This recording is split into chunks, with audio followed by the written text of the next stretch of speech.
Welcome to today's explainer.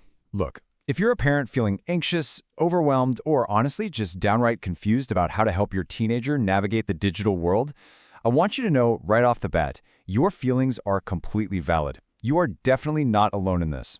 Technology moves so incredibly fast, and it can literally feel impossible to keep up.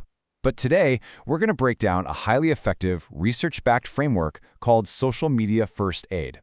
By the time we wrap up this explainer, you're going to walk away with a totally practical, step-by-step guide to protect your child's well-being online. Okay, so here's our roadmap for today. First, decoding early digital distress. Second, social media first aid defined. Third, spotting the emotional triggers. Fourth, scripts for calm conversations. Fifth, proactive steps for resilience. And finally, number 6, a summary of first aid steps. We're basically moving from the deep psychology straight into tools you can use in your living room today. All right, section 1, decoding early digital distress. Now, the absolutely most important thing to grasp here is that teens almost never just walk up and announce they're struggling online, right? Distress almost always shows up in their behavior long before they ever say a word about it. So let me pose a pretty relatable question to you all. Is your child stuck in the bad day trap? Just take a second and think about how your kid acts when they walk through the front door after school, before they've even dropped their backpack or uttered a single syllable. Are they super irritable? Maybe they just read a nasty comment like, "Why did you even post this?" or realize they got purposely left out of a group chat. Let's look at why their instinct is to immediately lock eyes with their screen to cope. You see this downward spiral? This is the bad day trap in action. When a teen is already feeling down or insecure, retreating to their phone usually magnifies those negative feelings instead of distracting from them. It's like a giant trap. They get stuck in this irritable loop where their mood is actively dropping while they're mindlessly scrolling. The app isn't a quick fix for a bad day. Actually, scratch that. It's not a fix at all. It's an amplifier. And listen, we absolutely cannot blame parents, and we can't blame the kids themselves either. Just think about the vulnerable, age-specific development of a teenager's brain. The reward and peer approval centers are firing on all cylinders, but their self-regulation centers? Those are still very much under construction. Pitted against that is the engagement loop. Infinite scroll, algorithmically personalized content, nonstop notifications. These platforms are literally engineered to hijack the highly receptive reward centers of a developing brain. Expecting a teenager to simply resist is, well, it's just totally unrealistic. So the real takeaway here for busy parents, distress shows up in behavior, not words. The bad day trap magnifies existing bad moods, making them way more irritable. And we have to remember, infinite scroll targets developing, vulnerable brains. It's all about the product's powerful design, not a failure on your part as a parent. Moving right along to section 2, social media first aid defined. If we can't just ban the internet entirely, and we obviously can't expect teens to have perfect self-regulation, what do we actually do? We use a highly effective harm reduction framework. Central to this whole framework is this amazing concept of becoming a pause point. Now, a pause point is an active node in a digital network whose role is to interrupt the automatic spread of harm by noticing signals and simply hitting pause. We really want to empower teens and ourselves to be active agents who stop digital harm in its tracks. You don't have to be some kind of tech wizard. You just need to know how to hit pause instead of reacting on autopilot. I absolutely love this quote from our source material. It says, "Social media first aid is not about catching teens doing something wrong. It's about recognizing patterns early, before distress escalates into crisis." This hits the nail on the head. It's an approach of care before control.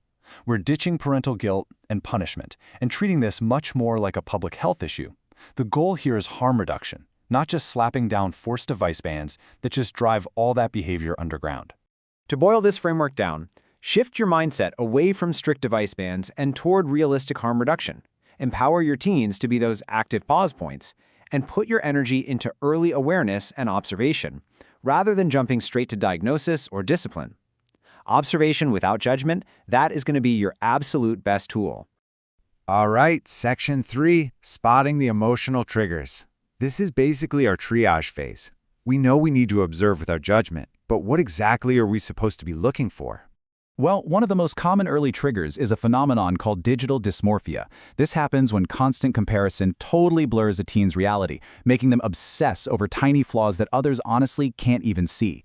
And it's entirely driven by those impossible, heavily filtered, quote-unquote, no-filter lies on social media. The sad part? The result is often real-life withdrawal. A teen might suddenly start dodging family photos, skipping school events, or just isolating in their room because the digital pressure to look flawless is just exhausting. You can actually use this as a daily self-assessment quiz for your own home. Ask yourself, am I noticing an increase in my teen making comments like, everyone looks perfect? Am I hearing lots of heavy physical sighing while they look at their phone? Are they falling into these compulsive appearance comparison spirals where they're rapidly swiping through heavily filtered, idealized images? So the crucial point for spotting these triggers is to really trust your eyes and ears. Watch out for those physical sighs and compulsive message checking. Pay close attention if there is a sudden spike in talk about their peers looking perfect or having perfect lives. And be on extremely high alert if you spot sudden, real-life withdrawal from family events or friends. Remember, catching this stuff early completely changes the outcome. Okay, let's dive into this next phase. Section 4, Scripts for Calm Conversations. So you've spotted the signs. Your teen is clearly rattled by something online. Let's look at some direct, practical intervention tools for these high-stress scenarios. Whatever your child is upset, you want to run through this 4-step immediate intervention checklist. Step 1, pause and stay calm. Seriously, take a deep breath. To keep your own composure, you've got to remind yourself that their massive reaction is about their developing brain, not a personal attack on you. Step 2, listen without judgment. Focus entirely on understanding, not lecturing. Step 3, check safety. Are they feeling safe right this second? And Step 4, validate their feelings. Make sure they know, without a doubt, that you are firmly in their corner. Let's do a really quick role play. It is so incredibly easy to fall into a panicked, interrogating tone.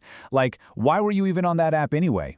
But you know what that does? It instantly puts a teen on the defensive. Instead, consider this real-life success story from a parent who de-escalated the tension by simply saying, "That makes sense, given what you went through. We can figure out next steps together." This supportive, collaborative tone immediately cooled the temperature in the room and proved the parent was a safe harbor. So let's recap this vital skill. Master the 4-step upset checklist. Pause, listen, check, validate. Practice using those supportive scripts to de-escalate tension. And above all else, avoid blame. How you respond in those very first few moments of a crisis directly determines whether your child will ever seek your help again or if they'll just stay completely silent next time. And by the way, you'll know the conversation worked if your child's shoulders drop, their breathing slows down, and they stop fiercely defending their screen time. Section 5, Proactive Steps for Resilience. Now we've talked a lot about crisis response, but how do we stop these massive digital crises from happening in the first place? Well, it's all about making small daily adjustments. There is actually a stark contrast between the proactive tools available across different platforms, like TikTok and YouTube, but you can sit down with your teen and use these exact checklists to build way healthier boundaries. For instance, help them disable video autoplay on both apps, so the algorithm isn't the one picking what they watch next. Help them turn off non-essential notifications for things like likes and viral challenges. It's about interrupting the mechanics of the app itself, not punishing your kid.